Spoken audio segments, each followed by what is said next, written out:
Have you ever heard of a Hollywood star who kept his love for motorcycles under wraps? Clint Eastwood did just that. While everyone knew him as the tough guy on screen, he had a side passion for bikes that was completely off the radar. Ever wonder why he never flaunted it? Stick around, I've got the answers. Get ready for the untold story of Clint's Honda CB754 and why it's a bike no one expected him to love. Number 7. Harley-Davidson Panhead, 1950s. You probably never thought Clint Eastwood was a motorcycle guy, right? Well, buckle up, because we're diving into his unexpected love affair with bikes, starting with a serious classic, the Harley-Davidson Panhead. In the 1950s, Clint Eastwood was a young guy still making his way in Hollywood. But even back then, he had a thing for motorcycles. The Panhead was the bike to have if you were looking to make a statement, and that's exactly what Clint did. The bike was rugged, loud, and built for those who weren't afraid to stand out. But here's the thing, Eastwood didn't just have any Panhead. He had the original, a beauty with a 1200cc engine that could take you from 0 to 60 in no time. It wasn't just about power though. The Panhead was iconic, with its distinct styling and sound. When Clint took it out for a spin, he wasn't just riding, he was living the freedom and grit that defined his early image in Hollywood. What's wild is that Eastwood kept this bike mostly to himself. He never flaunted it in interviews or used it for publicity. He kept it under wraps as if the bike was a part of him that no one else could touch. He loved the ride, but the attention? He wasn't about that life. And this bike? It's like a snapshot of Clint's early days. Quiet, powerful, and just a little bit mysterious. Now, hold on, because we're about to jump into another bike that helped shape Clint's image in a whole different way. Number 6. Honda CB750-4. 1969. Let me ask you something. What comes to mind when you think of Clint Eastwood? Tough guy, right? But here's something you probably didn't know. The Honda CB754 was a huge part of his world. And trust me, this bike fits Eastwood's image way better than you'd think. The CB754 hit the scene in 1969 and it was a game changer. This motorcycle had everything, a 4-cylinder engine, disc brakes, and a level of smoothness that had never been seen before. It wasn't just fast, it was smart, and that's what made it perfect for Clint. By the time Clint was stepping into the role of Dirty Harry, he was all about understated cool, and the CB750 was exactly that. Fast, powerful, and low-key. It wasn't about showing off, it was about getting from point A to point B with precision and style, and without making a fuss about it. While the CB750 was massively popular, Clint kept it quiet. He wasn't using it for publicity or to add to his badass reputation. This bike was just his own little slice of freedom. Now, hang on. This isn't the only bike Clint had in his garage that showed off his love for style and performance. Wait till you hear about the Ducati Sport 750. Number 5. Ducati Sport 750, 1970s. Clint Eastwood with an Italian bike? Yeah, it happened, and it's not as wild as you might think. Picture this. The Ducati Sport 750, a motorcycle known for being sleek, fast, and downright beautiful. This bike wasn't just a machine, it was art on 2 wheels. In the 1970s, when the Ducati hit the streets, it was one of the most sought-after bikes in the world. And guess what? Eastwood, a guy who usually preferred to keep his personal life low-key, had one in his collection. Now, you might wonder, why would Clint, the all-American tough guy, go for a European bike? Well, it turns out that even tough guys appreciate quality. The Ducati wasn't just about raw power, it was about precision, luxury, and that unmistakable Italian flair. And Eastwood? He got it. This bike was a statement without being loud about it. It wasn't about showing off, it was about appreciating the finer things, something Clint understood all too well. The Ducati 750 had a 750cc engine that made it quick on the road, but it was also built for handling curves and smooth rides. It was the perfect combination of performance and elegance. What's crazy is that Clint didn't talk much about this bike either. He wasn't parading it around, but it was always in the background. Just like him, low-key, but unforgettable. Don't get too comfortable. There's another bike Clint had that's even more powerful. Are you ready for the BSA Lightning? Number 4. BSA Lightning, 1960s. Ever heard of the BSA Lightning? Probably not, but Clint Eastwood sure did, and that's the important part. In the 1960s, when Eastwood was gaining traction as a Hollywood star, he decided to go for something bold, a BSA Lightning. The BSA Lightning was a 650cc powerhouse that screamed raw power. It wasn't the kind of bike you'd ride if you wanted to blend in. It was for people who wanted to stand out, and Clint was all about that. The BSA wasn't about being flashy or pretentious. It was about straight-up performance.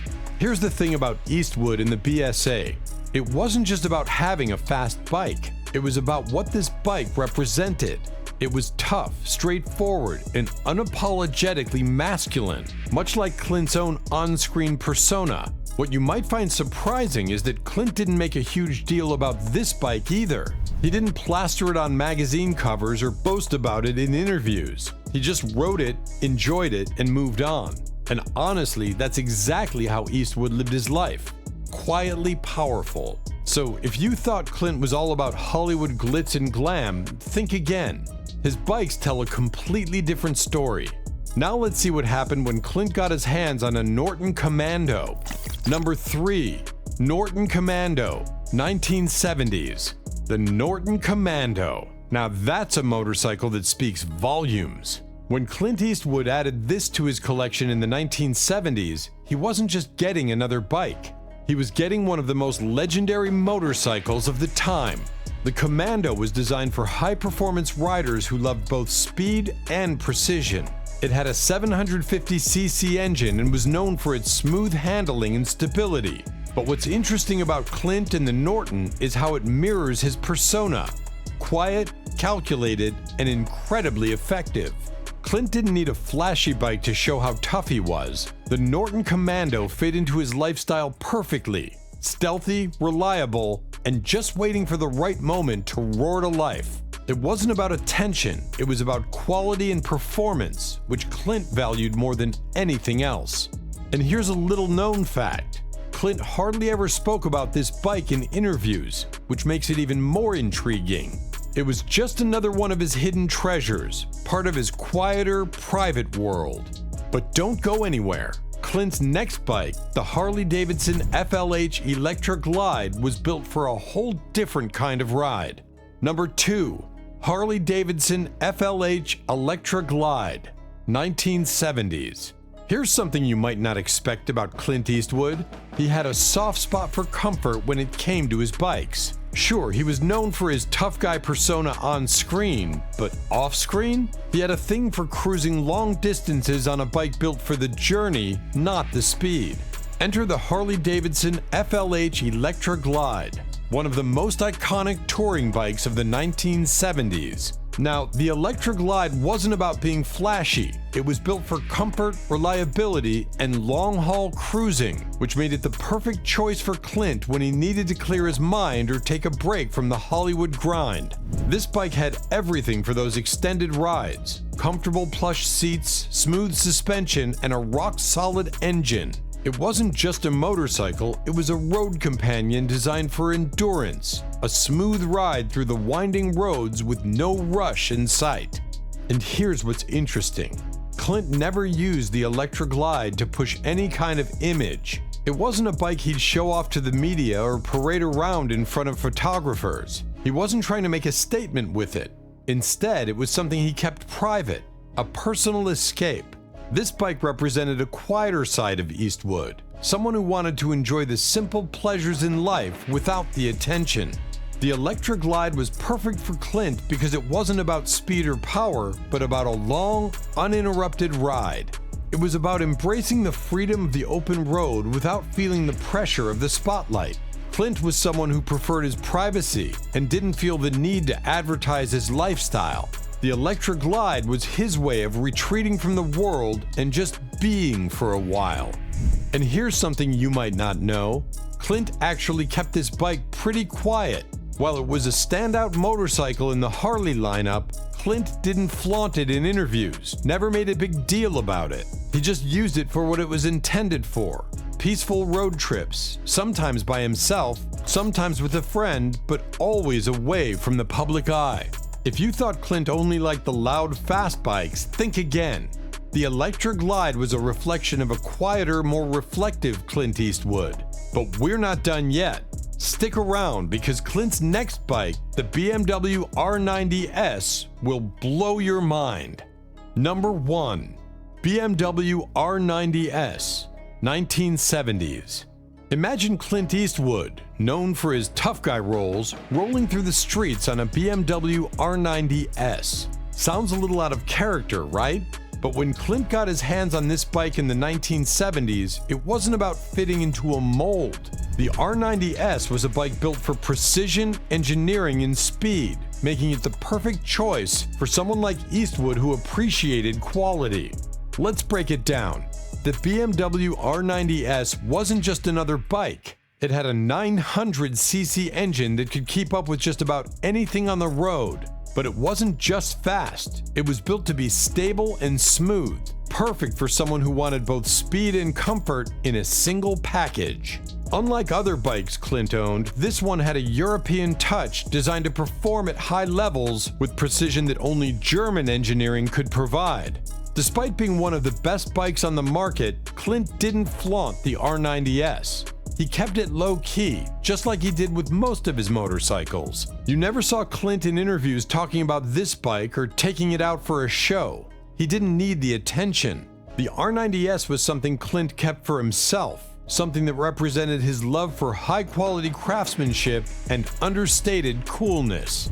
The R90S was a bike for those who loved the ride, the experience, and the thrill of a perfectly engineered machine.